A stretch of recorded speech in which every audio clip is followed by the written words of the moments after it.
Bolehkah kita mengeluarkan zakat fitrah itu dengan nilainya, bukan dengan benda itu? Nah, dalam bab ini ya saya simpulkan saja, ada minimal dua pendapat. Yang pertama, tidak sah berzakat dengan nilai barang yang kita keluarkan. Anggaplah 3 kilo. Kita bayar zakatnya tersebut dengan nilai uang 3 kilo beras, itu nggak diperbolehkan. Ini pendapat siapa? Pendapat termasuk sebagian besar mazhab Syafi'iyah, kemudian mazhab Hanabilah dan mazhab Malikiyah, sebagian besar, tapi tidak semua mereka juga. Kenapa dalilnya mereka? Karena ini tekstual ya. Ini apa adanya perintah Allah dan perintah Rasul. Rasul mengeluarkan begitu selama hidupnya. Rasul tidak pernah tidak mengeluarkan zakat fitrah, ya pasti yang dikeluarkan adalah makanan pokoknya dan tidak pernah lakukan selain itu. Dan Allah mengatakan, ati Allah wa ati ar-rasul, taatlah kepada Allah dan taatlah kepada Rasul. Ini pendapat yang pertama. Sehingga kadang-kadang di masjid ya, saking yang kalau susah ya kan, susah menyiapkan beras, kalau katakan yang biasanya mengeluarkan zakat di masjid kita 1.000 orang, maka kita siapkan sejumlah itu, kan nggak mungkin di masjid. Apa yang mereka lakukan? Biasanya mereka di masjid ada beras. Karena pendapat ini ya, walaupun ada sedikit taklif kalau menurut saya, maka akadnya dia belikan dulu beras. Ini beras Bapak, ini beras Bapak, ini uangnya. Tadi Bapak kan saya terima ya Pak, saya belikan beras. Sekarang Bapak zakat dengan beras. Tapi anehnya lagi, nanti datang orang yang lain sama juga berasnya. Ini yang terjadi ya kan, ini yang terjadi, banyak terjadi seperti itu ya kan. Saya tidak mengatakan ini keliru, saya tidak mengatakan ini tidak sah, tapi itu yang terjadi karena pendapat ini memang jadi dianggap tidak sah karena ini hukumnya syar'i, sudah ada aturannya, katanya demikian. Nah, yang kedua mengatakan diperbolehkan. Ini pendapat Ahnaf dan pendapat sebagian ulama Syafi'i dan pendapat sebagian ulama Hanafi, Maliki, dan sebagian pendapat ulama Hambali. Kenapa? Karena mereka melihat bukan tekstualnya, tapi mereka lebih cenderung kepada kontekstualnya, maksud dari disyariatkannya zakat itu. Maksudnya yang mereka lihat ya, bukan tekstualnya apa yang Rasulullah keluarkan, tidak. Kenapa alasannya? Karena setiap negara makan pokoknya juga berbeda. Kebutuhan orang-orang miskin dan fakir juga berbeda di setiap negara dan tempat, apalagi berbeda zaman, berbeda kurun, pasti akan berbeda. Karena tujuannya adalah menyenangkan. Ya, tujuannya adalah menyenangkan kata mereka. Bayangkan kalau seandainya harus tidak boleh itu tidak kecuali dengan makanan pokok. Bayangkan kalau para panitia-panitia pengumpul zakat yang mereka lillahi ta'ala, mereka harus menyiapkan tempat yang besar. Ya kan? Untuk itu harus ada penjaganya.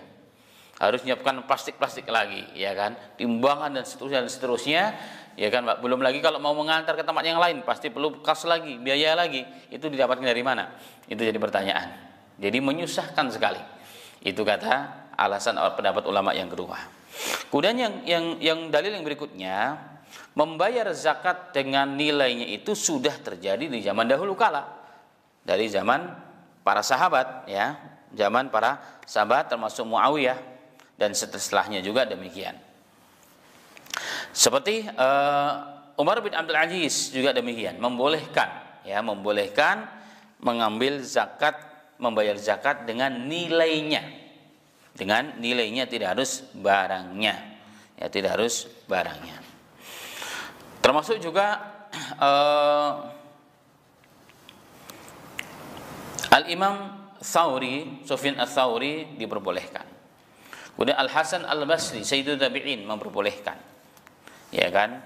Dan banyak di kalangan sahabat diriwayatkan juga mereka banyak membolehkan, termasuk kalangan tabi'in juga membolehkan hal tersebut. Al-Imam Bukhari meriwayatkan kepada Mu'adz yang diriwayatkan oleh Taus itu tabi'in. Jadi mereka mengambil atau membayar zakat fitrah dengan nilainya, bukan dengan uangnya.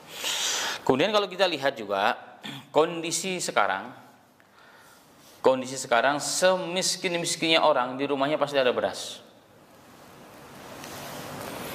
Ada beras. Kemudian lebih meringankan dan lebih sesuai dengan kondisi. Karena tujuannya menyenangkan hari itu, ya kan? Bayangkan kalau dikasih cuma beras, kan dia perlu masak. Ya perlu ini dan seterusnya. Kalau cuma beras doang dikasih, padahal di rumah sudah ada beras, nggak bisa buat apa-apa. Terpaksa dari jual lagi ujung-ujungnya, kan begitu, untuk memenuhi hajat dan keperluannya. Tapi kalau boleh dengan nilainya, katakan dengan nilainya, bisa uang atau bisa yang lainnya. Anggaplah uang. Itu lebih mudah. Panitia juga lebih mudah untuk pembagiannya via transfer, gratis, mudah, gampang, dan kemanapun terjangkau. Ya, tidak perlu ada nilai tambahan dan bisa digunakan oleh orang yang mustahik dengan mudah untuk menggunakan hal tersebut untuk hari itu paling tidak. Untuk hari itu paling tidak lebih mudahkan. Sehingga penggunaan uang tersebut lebih bermanfaat jatuhnya. Apalagi kalau hari ini orang-orang Jabodetabek zamannya zaman mudik.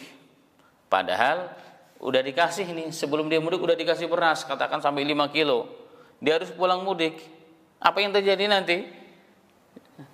Paling mau tidak mau dua pilihan. Dia taruh di rumah disimpan atau dibawa, ya itu nggak mungkin. Atau dijual beras itu untuk keperluan dia saat itu. Ujung-ujungnya dijual juga akhirnya. Nah, atas dasar itulah maka sebagian besar ulama, para peneliti, karena tujuan dari zakat itu kata Rasulullah memenuhi hajat orang-orang fakir dan miskin, maka boleh mengeluarkan zakat dengan nilainya. Makanya kalau kami menerima zakat dengan nilainya, kami juga menerima zakat dengan bentuk makanan pokok, terserah dan silahkan saja, nggak ada masalah bagi kami, tidak masalah hal itu. Tetapi kalau tetap bersikeras ya silahkan, tidak ada masalah juga. Ya, orang-orang yang merasa tidak afdol ya sudah. Tapi ingat, Imam Bukhari membolehkan, Imam Abu Hanifah membolehkan, Imam Tshauri membolehkan, dan sebagian sahabat membolehkan. Pertanyaannya begitu ya kan, apakah mereka tidak sah zakatnya? Kan jadi pertanyaan, nggak mungkin ya mereka melakukan hal tersebut tanpa ada ijtihad yang benar.